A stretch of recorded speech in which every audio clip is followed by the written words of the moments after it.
Hey guys, it's Ollie. Welcome back to my YouTube channel. So, if you are unaware, right now, the Midwest area of the US is dealing with some crazy weather. We're having a big, kind of winter storm coming through, and it hit my area today. It's really bad outside. It's still coming down. There's a no travel thing going on, so yeah. We did also have a power outage, and I told you guys that if I did experience this, I would kind of film what I do. I'm not as prepared as I would like to have been.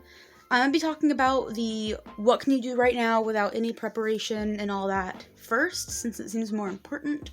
And then I'm going to switch to actually me doing the thing, which is why it's such a mess back here. And then I'll be going through what you can do to prepare better for another weather event that might happen or a power outage that might happen. So I will say one of the most important things is don't feed your reptile when it's cold. You do not want to feed your reptile whenever they cannot access heat, as most, if not all, reptiles cannot digest food without heat. So it's just going to sit in their stomach, and if it's a few days, it's going to rot in their stomach. So this list isn't as ideal as you could do, but if you're kind of in a rut like I am, or some people just find themselves in, then this could help. If this is going to be out for a couple minutes or even up to an hour or two, depending on how cold it is, you can just leave them in their enclosures. You don't really want to move them around a whole bunch. Now the issue with that being, glass enclosures like this or this one here, they're not well insulated.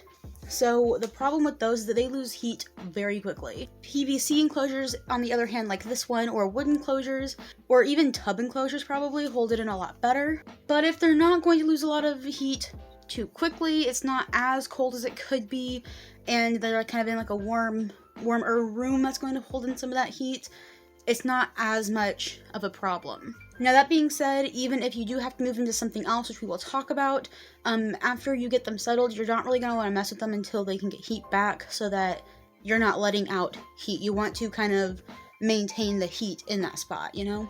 So what can you do to give them some supplementary heat? You can use a hot water bottle. So you can use those rubber looking ones, put hot water in it if you can. You can even put warm or hot water in a plastic water bottle. Or you can use things like hot hands, which are just little hand warmers. If you have a reptile heat pack, which you can get online, they're made for shipping, those are better. With all of these options, of course, you are going to want to wrap them, kind of layer them, just so it's not too hot for the reptile, and you want to kind of keep your eye on how hot that is. You don't want to burn your reptile. The other thing you could do is put them in something else that might be more insulated, as you can actually get a styrofoam cooler, a regular cooler. Styrofoam really holds in heat well, so you can get that. Or you can do what I did and move them into smaller temporary enclosures to put them somewhere else that might stay warmer. And the other supplemental heat would be your own body heat. So we let off a lot of heat. You can also just put your snake in a pillowcase and just stuff it down your shirt. So something else you can kind of do is if you're going to keep them in their enclosure, you can also use blankets and stuff like that to kind of wrap the enclosure to try to insulate it more. So yeah, I'm just going to show you what I did. So what I do with my exotics, or what I did this time rather, was I just took all of my exotics, I put them each in their separate enclosures, except for the hissers they kind of shared. I did also just keep my Pac-Man frog and my tarantula in their enclosures, just so I could just plop them in, and it was easy that way. There was enough room, rather than get them out and all that. And it also just stresses them out less. So since I was able to, I just went ahead and did that. I put all of them in my ball python's enclosure, which is a PVC Zen habitat enclosure. So PVC maintains heat a lot better than glass enclosures.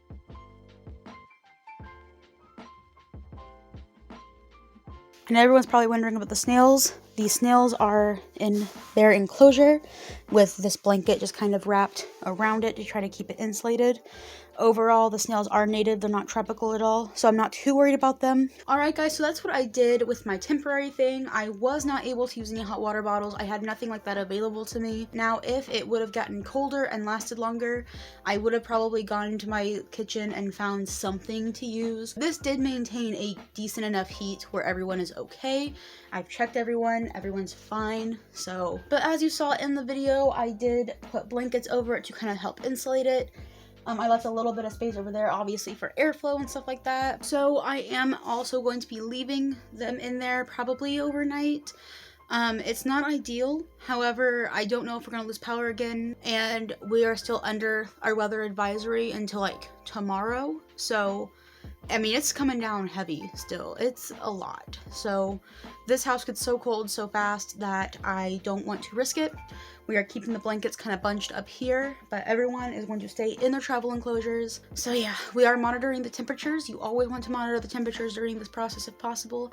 Greg has a thermostat hooked up inside of the Zen habitat up there. You can't really see it on the camera, but it's up there, and I am keeping an eye on it. I've asked around a couple of trusted sources, and everyone kind of agrees that they should remain in here. So now that we've kind of gone over the hectic, last-minute type of thing, I'm going to be going over what you can do to prepare for the future. So the best thing you can do is get a generator, which can be hard.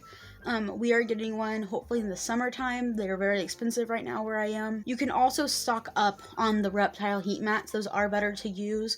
So you can go out and stock up on that just to make sure you have it for if anything like this ever happens. Same thing with the hot water bottles. Those are great. I haven't been able to buy them yet, but I definitely am now. I've learned my lesson. The only other thing I can think of is if you are able to, and the power goes out, if you are able to safely go somewhere else, to take your reptiles there where they have power and they have like heating available and stuff, you can do that. You can put them in travel enclosures and take them there, only if it is safe. But yeah, that was pretty much it. That's all the advice I really have for you. If you have any more tips or tricks, please put them down in the comments below. But yeah, I really hope you guys stay safe out there. As always, give this video a like for the algorithm. Follow me over on Instagram, link is down in the description below, as well as my art account, link is also in the description below. Right now, commissions are open, so go check that out if you want a custom digital pet picture. Help me with my bills, you know. I do also have a Facebook group now where we can ask each other questions, learn from each other, share pictures of our animals with each other. So if you want to go check that out, I'll put that in the link below as well. So go check that out if you are interested in that, and subscribe to this channel if you're into this content or really any kind of content. I upload every single Friday at 3 p.m. Eastern Standard Time, but you can hit the bell if you don't remember that. And as always, I'll see you next week. Stay safe. Bye.